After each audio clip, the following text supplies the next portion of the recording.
नमस्कार, आप देख रहे हैं न्यूज़ वन इंडिया। आपके साथ मैं हूं सुरभि तिवारी। खबरों की शुरुआत करेंगे तो यूपी में एटीएस की टीम को बड़ी सफलता हाथ लगी है। बड़ी कामयाबी यूपी एटीएस टीम को मिली है। साइबर बैंकिंग फ्रॉड मामले में 2 चीनी को गिरफ्तार किया गया है। तो 2 चीनी नागरिक बताए जा रहे हैं जो साइबर बैंकिंग फ्रॉड को अंजाम दे रहे थे, लेकिन अब इन्हें यूपी एटीएस की टीम ने धर दबोचा है। तो गौतम बुद्ध नगर से गिरफ्तार हुए हैं दोनों आरोपी। एटीएस नोएडा इकाई ने गिरफ्तार किए हैं दोनों आरोपियों को। तो दोनों के खिलाफ रेड और ब्लू कॉर्नर नोटिस जारी किया गया है। तो यूपी एटीएस की टीम को बड़ी कामयाबी हाथ लगी है और यूपी एटीएस की टीम ने जब इन दोनों आरोपियों को पकड़ा तो इन दोनों आरोपियों के बारे में ये बताया जा रहा है कि दोनों ही ये उत्तर प्रदेश में रह रहे थे। लंबे समय से इन आरोपियों की तलाश एटीएस को थी, लेकिन अब इनके खिलाफ में रेड और ब्लू कॉर्नर नोटिस जारी कर दिया गया है। और साथ ही जिस तरीके के गंभीर आरोप इन दोनों ही नागरिकों पर लगे हैं, ये दोनों चीनी नागरिक बताए जा रहे हैं। दरअसल साइबर बैंकिंग फ्रॉड जैसी घटनाओं को ये अंजाम देते थे। तो इस तरीके की घटनाएं ये लगातार अब तक अंजाम देते रहे हैं और ऐसे में इसी वजह से माना जा रहा है कि यूपी एटीएस को बड़ी सफलता हाथ लगी है, क्योंकि ये दोनों चीनी नागरिक लंबे समय से साइबर बैंकिंग फ्रॉड जैसी घटनाओं में लिप्त थे। तो फ्रॉड करने का मामला इन दोनों पर दर्ज कराया गया था। साइबर बैंकिंग फ्रॉड मामले में 2 चीनी नागरिकों को गिरफ्तार किया गया है। तो गौतम बुद्ध नगर से गिरफ्तार हुए हैं दोनों आरोपी। एटीएस नोएडा इकाई ने गिरफ्तार किए हैं दोनों आरोपियों को। इस पर अधिक जानकारी के लिए bureau chief Nishant Sharma phone line पर हमारे साथ जुड़ चुके हैं। निशांत, आपसे जानकारी चाहेंगे कि साइबर बैंकिंग फ्रॉड जैसे मामले इन दोनों आरोपियों पर दर्ज किए गए हैं। कितने लंबे समय से ये ऐसी वारदातों को अंजाम देते रहते थे, लोगों को बेवकूफ बनाने का काम कर रहे थे? देखिए, 2 एटीएस की एक बड़ी कामयाबी देखने को मिली है और यूपी एटीएस ने नोएडा से इन दोनों चाइनीजों की गिरफ्तारी की है। और दोनों जो चाइनीज हैं वो नेपाल से बताए जा रहे हैं और इसकी कार्रवाई देखते हुए पहले ही कोर्ट के आदेश इसमें हो चुके हैं और जिसको देखते हुए फरार थे। और फरार होने के बाद पुलिस लगातार इसकी तलाश कर रही थी। वहीं जो उत्तर प्रदेश की एटीएस है उसने इसकी गिरफ्तारी की गई है और काफी जो ठगी के मामले इनके सामने आए हैं। ठीक निशांत, बहुत शुक्रिया आपका तमाम जानकारी हम तक पहुंचाने के लिए। तो साइबर बैंकिंग फ्रॉड मामले में 2 चीनी को गिरफ्तार किया गया है। 2 चीनी ये नागरिक बताए जा रहे थे। गौतम बुद्ध नगर से गिरफ्तारी की गई है इन दोनों आरोपियों की।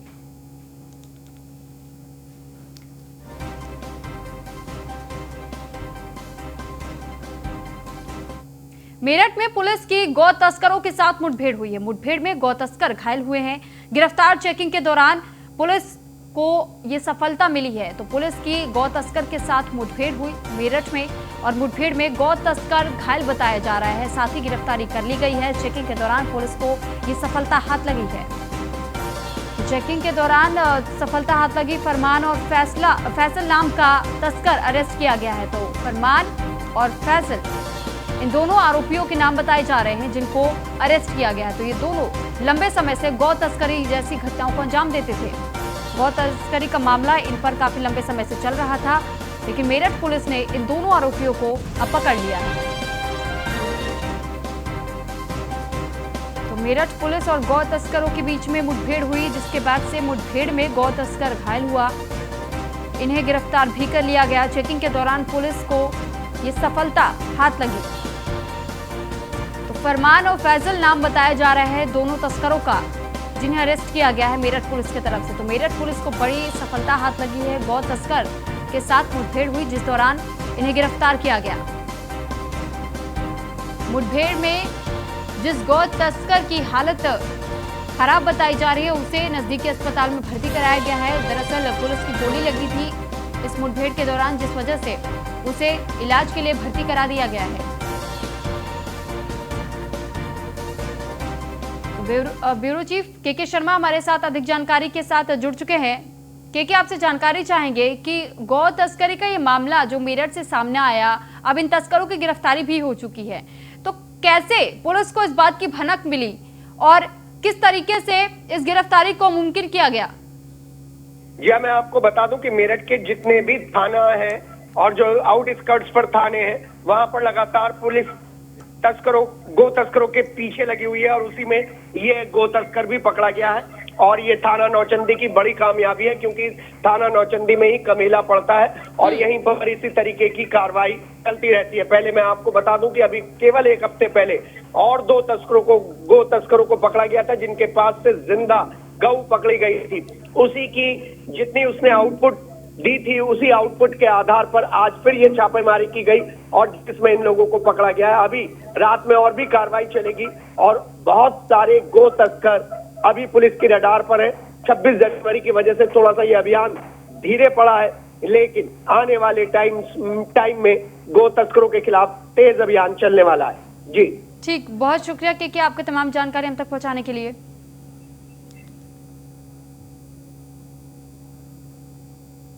तो लखनऊ में अवध शिल्पग्राम में भव्य यूपी दिवस समारोह का आयोजन किया गया। यूपी दिवस समारोह में बोले सीएम योगी आदित्यनाथ की यूपी दिवस की सभी को बधाई। तो सभी को बधाई देते हुए इस कार्यक्रम का आगाज सीएम योगी आदित्यनाथ ने किया। यूपी देश का हृदय स्थल के तौर पर भी सीएम योगी ने बताया है। तो स्वाधीनता आंदोलन का केंद्र रहा है यूपी।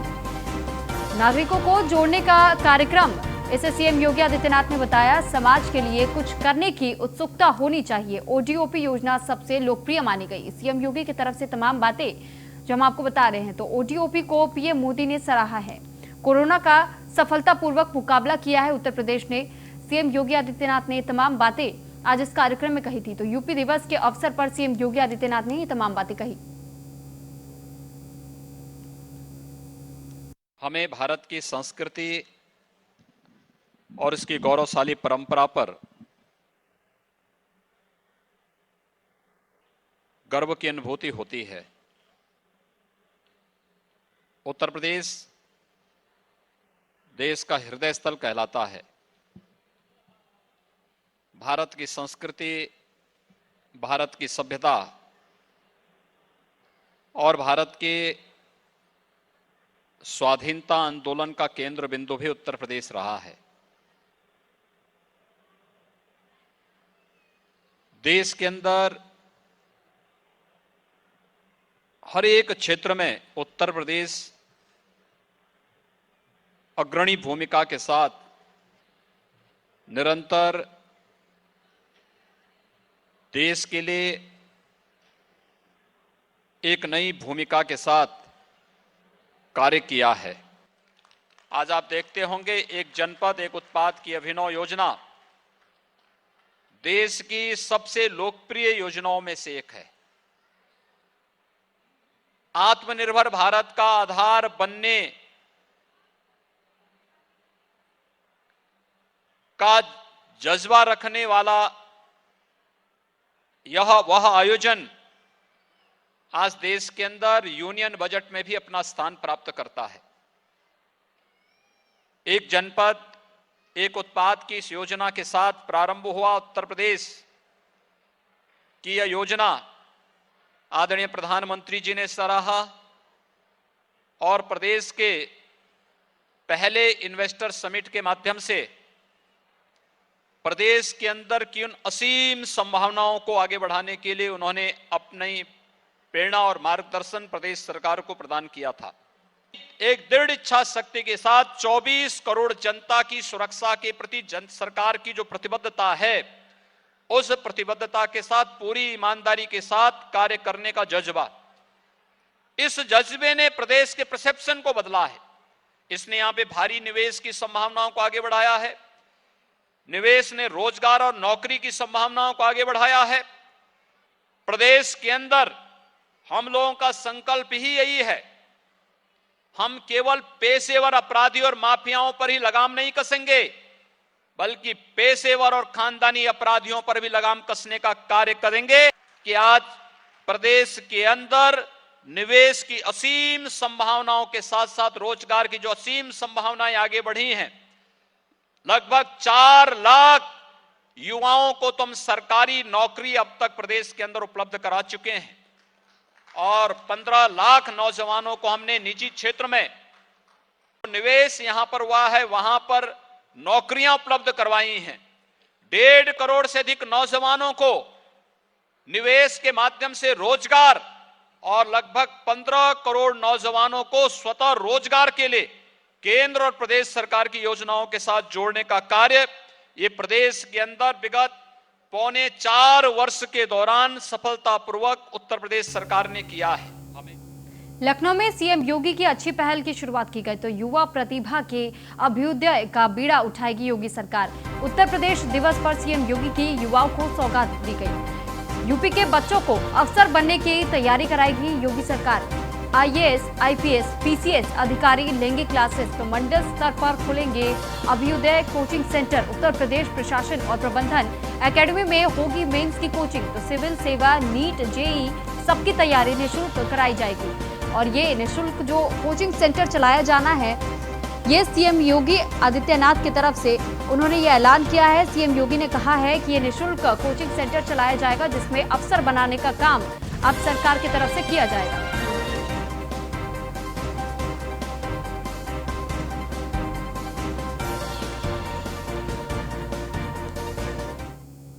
तो वहीं बांदा दौरे पर डिप्टी सीएम केशव प्रसाद मौर्य हैं। केशव प्रसाद मौर्य ने अखिलेश यादव पर तंज कसा है। मुंगेरी लाल के सपने देख रहे हैं अखिलेश। केशव प्रसाद मौर्य की तरफ से ये बयान जारी किया गया। हर चुनाव में समाजवादी पार्टी हार रही है।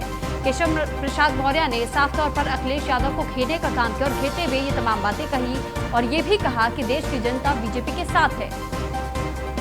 तो चुनाव पर तंज कसते हुए अखिलेश यादव को घेरने का काम डिप्टी सीएम की तरफ से किया गया। मैं मजनू देश की भक्ति में मैं फौजी मतवाला। की सरकार नहीं आएगी, पहली बात तो ये मुंगेरी लाल के सपने ना देखें, ऐसा मैं श्री अखिलेश जी से कहूँगा। और पीछे हमारा और लगातार सपा हर चुनाव में हार रही है और आगे भी हारेगी। जब सपा बसपा मिलकर के भाजपा को नहीं हरा पाए, जनता का आशीर्वाद हमारे कार्यकर्ता। खबर मेरठ से नवनिर्वाचित एमएलसी अश्विनी त्यागी का स्वागत किया गया। बीजेपी कार्यकर्ताओं ने भव्य स्वागत किया। बीजेपी कार्यकर्ताओं ने जिंदाबाद के नारे भी लगाए। तो एमएलसी अश्विनी त्यागी का भव्य तरीके से बीजेपी कार्यकर्ताओं ने स्वागत किया है। जैसे ही नवनिर्वाचित एमएलसी अश्विनी त्यागी पहुंचे तो उसके बाद वहां पर बीजेपी कार्यकर्ताओं की तरफ से जिंदाबाद के नारे भी लगाए गए। तो मेरठ से बीजेपी कार्यकर्ताओं ने भव्य स्वागत किया नवनिर्वाचित एमएलसी अश्विनी त्यागी का।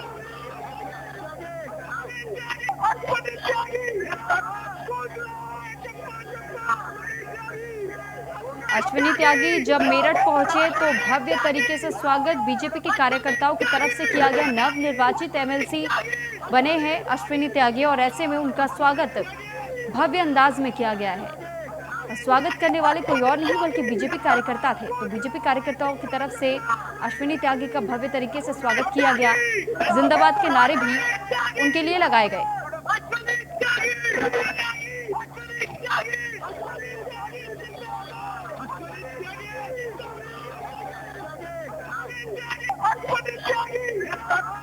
गौरव सम्मान से सम्मानित हुए सांसद रवि किशन ने प्रदेश की जनता का आभार जताया है। इस गौरव का असली हकदार देवतुल्य जनता को बताया। तो यूपी स्थापना दिवस पर प्रदेशवासियों को शुभकामनाएं दी। सीएम योगी के नेतृत्व में यूपी में विकास हुआ है, रवि किशन का ऐसा कहना है। तो प्रदेश में विकास के नए आयाम और कीर्तिमान स्थापित हुए हैं। तो जिस दौरान उन्हें पुरस्कृत किया गया उस दौरान उन्होंने ये तमाम बातें कही।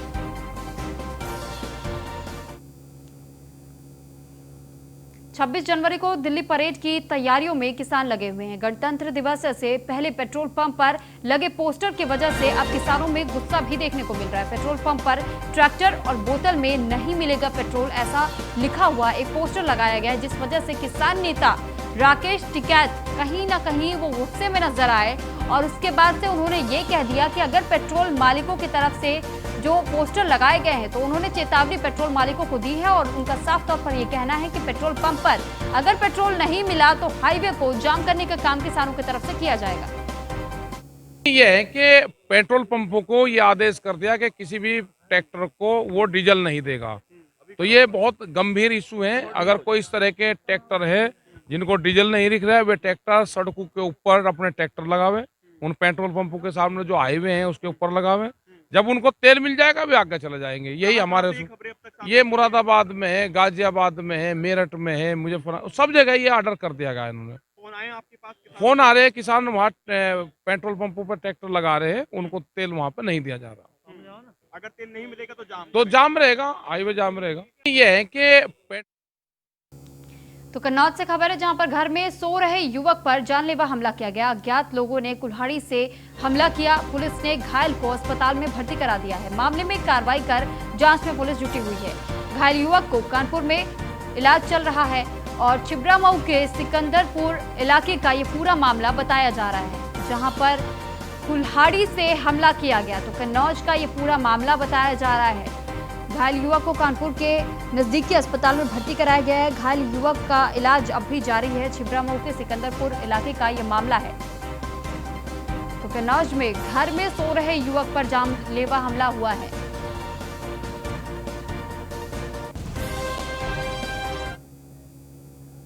हरदोई में बालिका दिवस के अवसर पर मिशन शक्ति अभियान बेटियों ने संभाली कमान, बनी एक दिन की थानेदार। तो बेटियों को पुलिस के कामों के बारे में जानकारी दी गई। महिलाओं और बच्चों की सुरक्षा को लेकर भी जानकारी दी गई है। थाना प्रभारी ने समस्याओं को सुनने के बाद से निस्तारण के भी निर्देश जारी कर दिए गए। फरियादियों की समस्या निस्तारण के आदेश जारी किए गए हैं। स्कूली छात्रों के साथ छेड़छाड़ पर सिपाहियों को निर्देश जारी किए गए हैं। महिलाओं और बच्चों की सुरक्षा को लेकर के जानकारी दी गई।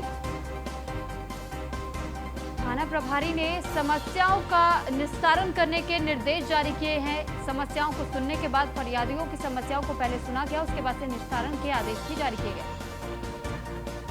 इस कुर्सी पे आप बैठी हैं तो आपको क्या लग रहा है और कितना ज़्यादा गर्व महसूस कर रहे हैं, और जो महिलाएं हैं, जो और भी महिलाएं हैं, उन लोगों को क्या संदेश देना चाह रही हैं? मैं आज इस कुर्सी पर बैठ के अपने आप में बहुत गौरवान्वित महसूस कर रही हूँ और मैं अपनी उम्र की लड़कियों को तथा अपनी बहनों माताओं को ये संदेश देना चाहती हूँ कि मैं अपने आप में स्वयं को तैयार कर सकूँ, किसी की ज़रूरत ना पड़े। अच्छा, आपकी क्या पढ़ाई हुई अभी तक और किस क्लास में आप हैं? मैं फर्स्ट ईयर क्लास में। देश को स्वतंत्र कराने में महत्वपूर्ण भूमिका निभाने वाले नेताजी सुभाष चंद्र बोस की 125वीं जयंती के अवसर पर सिद्धार्थनगर जिले में 15 किलोमीटर लंबा तिरंगा यात्रा निकाली गई। ये कार्यक्रम जिले के मोहन चौराहे से शुरू होकर मुख्यालय में संपन्न हुई। इस कार्यक्रम में भारी संख्या में लोगों ने भाग लिया। तो सिद्धार्थनगर की खबर आपको बता रहे हैं। 15 किलोमीटर तक तिरंगा रैली एक तरीके से निकाली गई। लोगों की तरफ से सुभाष चंद्र बोस की 125वीं जयंती मनाई जा रही थी। देखिए, आज तो पहले नेताजी सुभाष चंद्र बोस जी के जन्मदिन पर हम सभी लोगों को बधाई देते हैं और आपको ये बताना चाहेंगे, विश्व का सबसे लंबा तिरंगा समिति जो गोरखपुर में पिछले 23 जनवरी 2019 को 13 किलोमीटर का तिरंगा मानव श्रृंखला फैला के विश्व रिकॉर्ड बनाई थी, और उसके बाद आज इसी को 15 किलोमीटर हम लोग तिरंगा यात्रा निकाल रहे हैं, जो नेताजी सुभाष चंद्र बोस जी के जन्मदिन को राष्ट्रीय पर्व घोषित करने का एक उद्देश्य है। सबसे बड़ा उद्देश्य तो ये है। शहीदों को आज तक जान करके आश्चर्य होगा आपको कि शहीद का संवैधानिक दर्जा नहीं है, चाहे सेना के जवान हो चाहे आज़ादी के नायक हों। उनके लिए एक महान आंदोलन पूरे भारत में चल रहा है। अलग अलग राजनीतिक पार्टियों ने अलग अलग ढंग से इसको परिभाषित किया है, लेकिन एक स्पष्ट मीडिया कर्मियों के माध्यम से बताना चाहते हैं कि शहीदों को शहीद का दर्जा नहीं है, उनको ऑपरेशनल। कानपुर में राम मंदिर निर्माण में संकल्प शौर्य यात्रा निकाली गई। ब्रिजेंद्र स्वरूप पार्क से शुरू हुई संकल्प शौर्य यात्रा के जरिए राम भक्त इकट्ठा करेंगे मंदिर के लिए चंदा। तो सभी मंदिरों के महंत और पुजारी यात्रा में मौजूद रहे। हजारों की संख्या में अलग अलग क्षेत्रों से शामिल लोग हुए थे। तो संघ, बीजेपी और अन्य संगठनों के वरिष्ठ कार्यकर्ता भी इस दौरान मौजूद बताए जा रहे थे। तो मंदिरों की तरफ से जो महंत है उनके तरफ से यात्रा निकाली गई थी और चंदा इकट्ठा करने के लिए इस यात्रा को निकाला गया।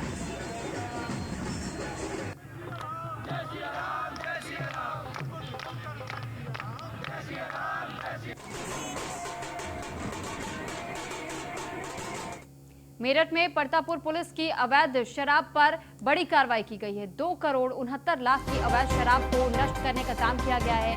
रोलर चलाकर अवैध शराब को नष्ट किया गया। पिछले 7 साल से मालखाने में शराब रखी गई थी। तो 7 साल पहले पुलिस ने अवैध शराब को पकड़ा था। जेसीबी की मदद से शराब को नष्ट करने का काम किया गया। मेरठ की खबर आपको बता रहे, जहां पर 7 साल पहले पुलिस ने अवैध शराब को पकड़ा था और 7 साल के बाद जब फैसला आया तब इसे नष्ट किया गया। तो फिलहाल उत्तर प्रदेश विशेष में इतना ही। आप बने रहिए न्यूज़ 1 इंडिया के साथ। नमस्कार।